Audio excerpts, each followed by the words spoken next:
새로운 피조물이 되라. 존재론적으로 두 가지가 존재합니다. 하나는 점이고 또 하나는 선입니다. 점은 현실 세계 속에서 눈에 보이기도 하고 눈에 보이지 않기도 합니다. 큰 점, 작은 점은 눈에 보이지만 위치를 나타내는 존재적인 포인트는 눈에 보이지 않습니다. 안 보여도 상관없습니다. 중요한 것은 인생이 자기가 있어야 할 자리에 있느냐, 그렇지 않느냐 하는 것입니다. 있어야 할 자리에 있으면 가치 있는 존재가 됩니다. 반대로 있지 말아야 할 자리에 있으면 가치 없는 존재가 됩니다. 선도 존재를 갈라놓습니다. 선 안팎입니다. 차선은 눈에 보이는 선입니다. 그런데 눈에 보이지 않는 가상선도 있습니다. 나라와 나라를 구분짓는 경계가 눈에 보이기도 하지만 눈에 보이지 않기도 합니다. 강이나 바다로 나뉘어지는 경계는 눈에 보입니다. 그러나 휴전선이나 38선 같은 위도는 눈에 보이지 않습니다. 또 이를테면 미국과 캐나다를 가르는 경계, 그 선은 직선인데 그 땅에서 선은 눈에 보이지 않습니다. 그러나 엄연히 국경으로서 통치의 영역이 다릅니다. 그런데 우리가 존재의 선 하나를 넘어갈 때 우리의 존재가 분명히 달라진다는 것을 우리는 알아야 합니다. 아주 작은 예로는 이를테면 운전면허 시험을 볼 때 바퀴가 선을 넘어가면 불합격입니다. 단 1cm라도 이탈하지 아니하고 바퀴가 선 안에서 놀다가 시간 안에 통과하면 합격입니다. 휴전선 하나가 운명을 바꿉니다. 휴전선 이북에서 태어난 사람 자동적으로 북한의 통치를 받습니다. 반면에 휴전선 이남에서 태어난 사람 자동적으로 자유 대한민국 시민이 됩니다. 개인의 성향, 성격, 또 지력, 이것이 어떠하든지 상관없이 그 선 위에 있으면 억압의 세계 속에 살아야 되는 겁니다. 선 하나 넘어가면 자유를 잃어버리고 선 하나 넘어오면 자유를 얻습니다. 능력과는 관계가 없이 선 어느 쪽에 있느냐에 따라 그 존재가 결정된다. 보이는 선이든 보이지 않는 선이든 그어놓은 줄이 운명을 바꾸는 것입니다. 무엇보다도 중요한 것은 영적 경계입니다. 예수 믿는 사람은 세상 나라가 아니라 하나님 나라에 속한 자입니다. 물론 예수 믿는 사람도 세상 나라, 세속 세계, 이 땅의 시민권을 가지고 있습니다. 대한민국 사람 태어날 때부터 대한민국 시민입니다. 그러나 더 중요한 것은 주민등록증이 아니라 천국 시민권입니다. 단순한 세상 나라 사람이 아니라 천국 백성으로 바뀌는 것이 중요한 것입니다. 본문은 말씀합니다. 그런즉 누구든지 그리스도 안에 있으면 새로운 피조물이라. 이전 것은 지나갔으니 보라 새 것이 되었도다. 여러분, 우리는 그리스도 밖에 있다가 그리스도 안으로 들어온 사람들입니다. 그러므로 완전히 차원이 다른 새로운 존재가 되었음을 믿으시기 바랍니다. 육에 속한 사람이 영에 속한 사람으로 바뀌었습니다. 세상에만 속하던 사람이 하나님께 속한 사람 되었습니다. 사도 바울은 예수님을 믿는 사람들을 죽이러 다녔습니다. 그는 단순한 유대교에 충실했던 자입니다. 하나님의 뜻을 오해하고 하나님을 대적하는 일을 했습니다. 하나님을 위해 산다고 하면서 하나님을 슬프게 하는 일을 했습니다. 그런 그를 하나님이 안타깝게 여기셨을 것입니다. 그런 그를 새 사람으로 만드시기 위해 부활하신 예수님이 찾아오셨습니다. 어디로 찾아오셨습니까? 다름 아니라 그가 예수 믿는 사람을 죽이러 다니는 길 위에 찾아오셨습니다. 그곳에서 예수님이 그를 쓰러뜨리셨습니다. 그리고 광명의 빛으로 그를 밝히셨습니다. 새로운 영역 속으로 품으신 것이죠. 그래서 그가 예수님을 제대로 아는 사람 되었습니다. 그 순간 부활의 주님을 위해 목숨 거는 사람이 되었습니다. 부활의 주님을 직접 봤으니 주님을 위해 목숨 거는 사람이 될 수밖에 없는 거죠. 신약 성경의 일부를 썼고 기독교를 온 세계로 퍼뜨리는 선구자가 되었습니다. 그래서 기독교 역사 속에서 가장 위대한 사람이 되었습니다. 한마디로 말해 그는 놀라운 새로운 피조물이 된 것입니다. 새로운 피조물은 악한 사람이 단순히 착한 사람으로 바뀌는 것이 아닙니다. 돈 없는 사람이 돈 많은 사람으로 바뀌는 것이 아닙니다. 무명의 사람이 유명한 사람 되는 것도 아닙니다. 새로운 피조물이 된다는 것은 영적으로 존재가 달라지는 것입니다. 사람을 위해서만 살던 사람이 하나님을 위해 사는 사람이 되는 것입니다. 즉 세상 부귀영화를 위해 살던 사람이 전도와 선교를 위해 사는 사람 되는 것입니다. 전도하고 선교하는 사람이 된다는 것은 새로운 선을 넘어갔다는 것을 의미합니다. 어둠에 속한 자가 하나님의 빛에 속한 자가 되었다는 것을 의미합니다. 제가 얼마 전에 알고 지내던 불신자를 만났습니다. 그는 식당을 운영하고 있습니다. 이 지역에 사는 사람이 아니라 좀 멀리 사는 사람입니다. 워낙 음식을 잘 만들어서 작은 식당이지만 몇 달에 한 번씩 갑니다. 그런데 안타까운 것은 그가 아직 예수를 믿지 않고 교회에 다니지 않는다는 겁니다. 그래서 만날 때는 제가 전도하려고 애를 쓰고 있습니다. 그런데 그가 이제 다른 곳에서 새로운 음식점을 만들겠다고 합니다. 얘기를 들어보니까 술까지 파는 음식점입니다. 그가 믿음이 없으니까 더 이상 제가 막지는 못했습니다. 그의 논리는 다음과 같은 것이었습니다. 제가 13년 동안 이 작은 음식점을 운영해 왔습니다. 많은 단골들이 제 음식을 알아주고 찾아와 주었습니다. 특히 목사님이 가끔씩이라도 찾아와 주어서 감사했습니다. 옮기기 전에 연락이라도 드릴까 했습니다. 이 가게가 망하지도 않았지만 더 이상 발전하지도 않았습니다. 주위에 많은 가게들이 문을 닫았는데 그래도 잘 10여 년 동안 운영이 되었는데 발전도 안 했습니다.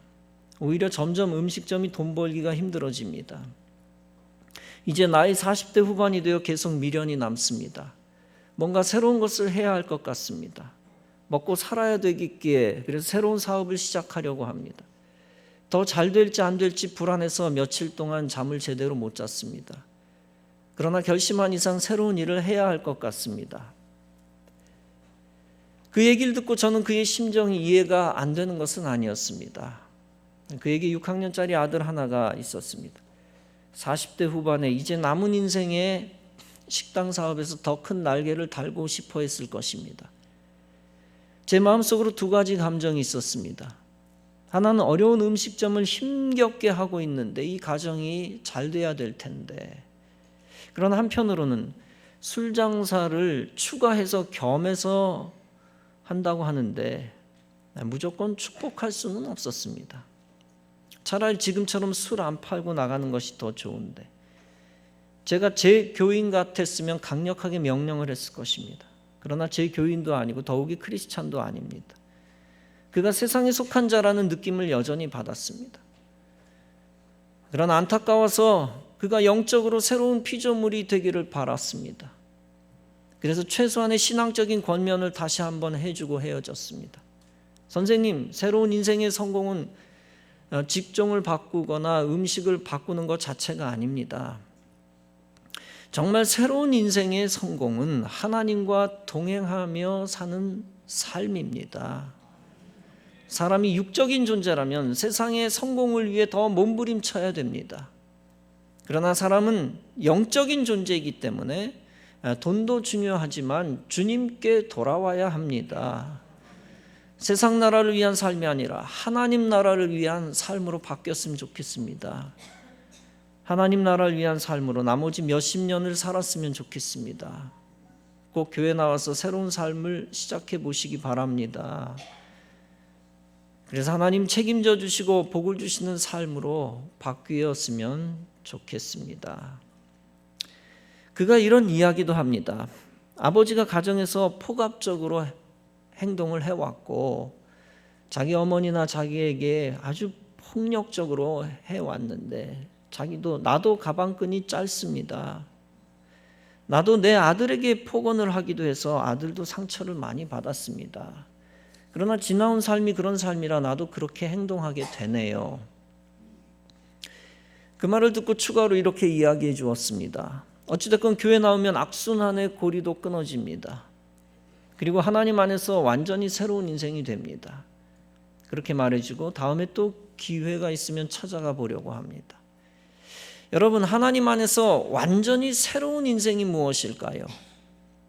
직업이 순식간에 바뀌는 것이 아닙니다. 얼굴이 바뀌거나 순식간에 습관이 바뀌는 것도 아닙니다. 갑자기 일확천금을 갖거나 무조건적인 초인적인 존재로 뒤바뀌는 게 아닙니다. 여전히 세상에서 약하고 배고프고 육신적으로 힘이 없을 수도 있습니다. 그러나 그럴지라도 하나님 품에서 가치 있는 존재로 바뀌는 것이 바로 새로운 피조물이 되는 것입니다.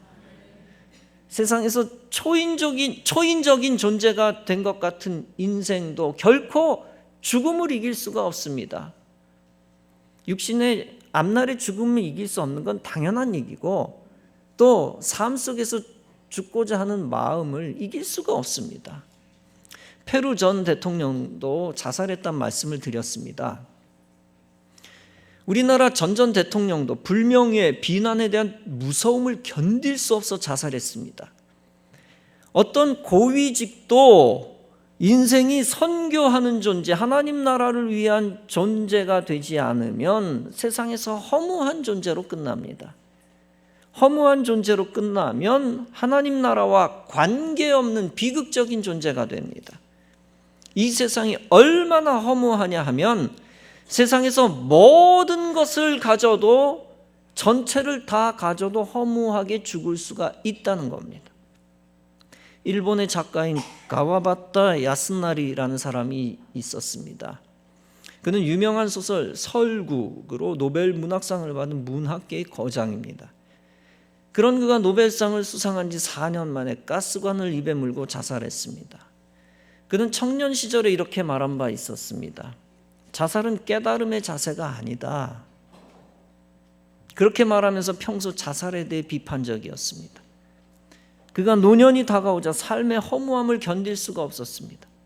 결국 그 허무함을 인간의 힘으로 감당할 수 없어 자살했습니다.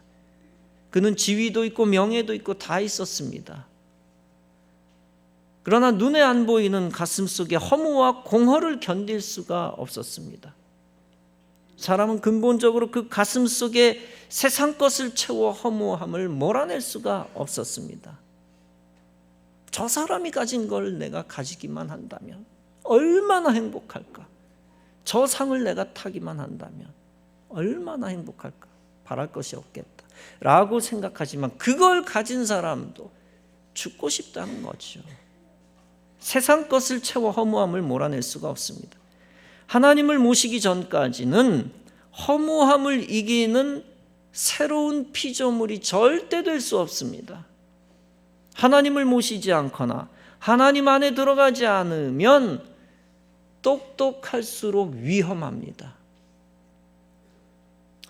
그런 사람이 하나님 없으면 더 큰 허무함을 느끼고 더 빨리 멸망합니다.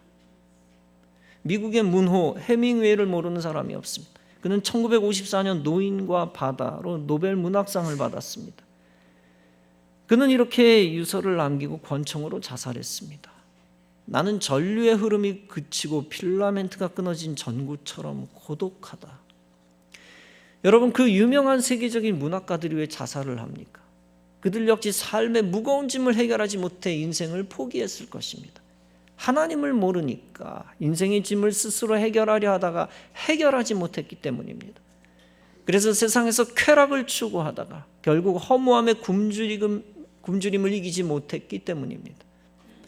해밍웨이가 가졌던 쿠바의 그 의리의리한 별장도 그를 죽음에서 건져주지 못했습니다. 유명했어도 몰락하는 이유는 그 속에 하나님의 임재가 없기 때문입니다. 무명이든 유명하든 중요한 것은 세상 속에서도 하나님의 임재를 사모해야 한다는 것입니다. 그러면 하나님 나라를 위해, 하나님의 영광을 위해 살 수가 있게 되어지는 것입니다. 한마디로 말하면 하나님 나라를 위하는 인생, 선교하는 인생이 되어 하나님께 쓰임받아야 한다는 것입니다. 그런 삶만이 이 땅에서 허무주의를 이기고 새로운 피조물 만듭니다. 그런 인생만 이 땅에서 죽음의 권세를 이기고 행복하고 가치 있는 인생을 만듭니다. 최근 열풍을 일으키는 알라딘이라는 디즈니 영화가 있습니다. 자스민 공주 역할을 맡았던 나오미 스캇이라는 여자 주인공이 있습니다. 그는 독실한 기독교인으로서 선교적 모범을 보이고 있습니다. 영국 출신 배우이자 가수입니다. 그런데 특히 그 여자가 영국 목회자 가정에서 자란 기독교인이라는 사실이 밝혀졌습니다. 최근 컴패션 인터내셔널 구호 프로젝트의 일환으로 그가 선교했습니다. 아프리카, 르완다, 에티오피아를 방문하고 돌아왔습니다. 그러면서 자신의 경험을 공개적으로 나누며 다음과 같이 고백했습니다. 나에게 신앙이 없었다면 어떻게 살았을지 모르겠다. 내가 사랑받고 가치 있는 존재라는 사실을 알 때 임하는 평화는 나를 좌초되지 않고 놀랍도록 안정되게 하며 믿을 수 없도록 집중하게 한다. 내 신앙은 존재와 행위의 일부이다. 많은 일들이 일어나고 있는데 삶은 놀랍도록 흥분된다. 우리는 하나님의 은혜를 생각하며 놀랍다고 여길 뿐이다. 또 무슨 일이 일어나든 트위터에서 누가 나에 대해 뭐라고 말하든 미래가 무엇이든 그것이 나를 정의하지 않는다. 그는 선교적인 마음을 가지고 지구상의 기독교인들을 걱정하기도 했습니다. 그러면서 그는 이렇게 트위터에 요청하기도 했습니다. 아시아와 다른 지역에 너무 많은 기독교인들이 공격 대상이다. 박해 직면에 있는 전 세계의 형제와 자매들을 위해 기도해달라. 그는 교회 청소년 밴드에서 음악 활동을 시작했습니다. 교회 CCM 가수들로부터 영향을 받았습니다. 그는 어떻게 해서든지 자신의 영향력을 교회와 하나님을 위해 기여하려고 했었습니다. 그래서 그는 이렇게 말하기도 했습니다. 머지않아 낼 앨범에 교회 성가대 백업 코러스를 둔 음악을 적어도 한 곡은 넣을 생각입니다. 사랑하는 성도 여러분, 기독교 신자도 무조건 다 부자 되는 거 아닙니다. 다 유명인사가 되는 거 물론 아닙니다. 기독교인 중에 병자도 있습니다. 병자가 한 명도 없는 건 아니죠. 기독교 신자도 육신을 갖고 여전히 세상에서 약하고 배고프고 육신적으로 힘이 없을 수도 있습니다. 그러나 그럴지라도 하나님 선 안으로, 하나님 품 안에 들어오는 것이 중요합니다. 하나님 품에 있기만 하면 절대적으로 그 순간 가치 있는 존재가 되어지는 것입니다. 예수님의 말씀대로 사람이 떡으로만 살 것이 아니라 하나님의 입에서 나오는 말씀으로 살아야 합니다. 즉 하나님의 말씀 안에 들어가 하나님의 통치를 받아야 합니다. 그때 세상이 평가할 수 없는 새로운 세계 속으로 들어가는 것입니다. 새로운 세계를 나누는 그 선은 보이지 않습니다. 그러나 하나님이 정하신 그 선 안으로 넘어 들어가면 완전히 새로운 피조물이 되는 것입니다. 어떻게 해야 우리가 새로운 피조물이 되어 남은 여생을 삽니까? 이 세상에 발을 디디고 있지만 하나님 나라 회원이 되는 것입니다. 하나님 나라 멤버가 되어야 됩니다.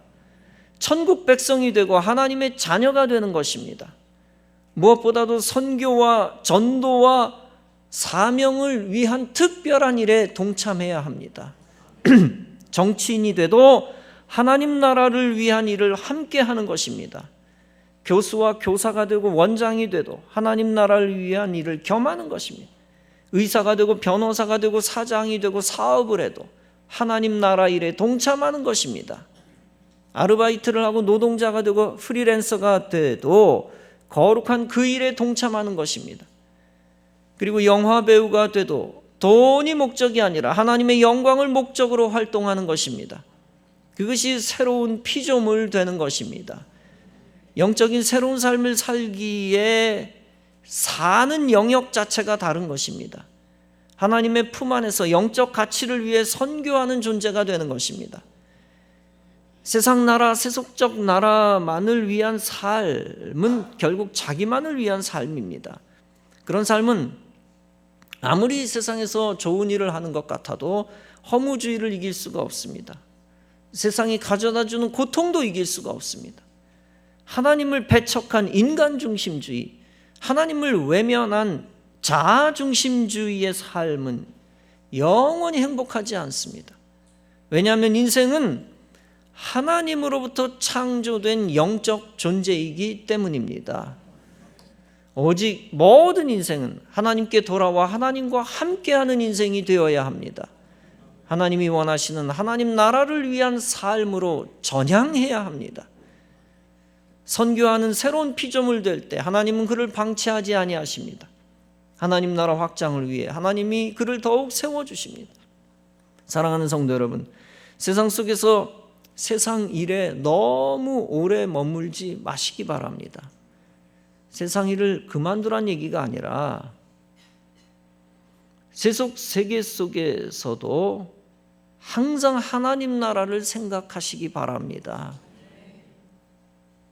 언제까지 하나님을 외면하고 세상 속에 붙어 있으려 합니까?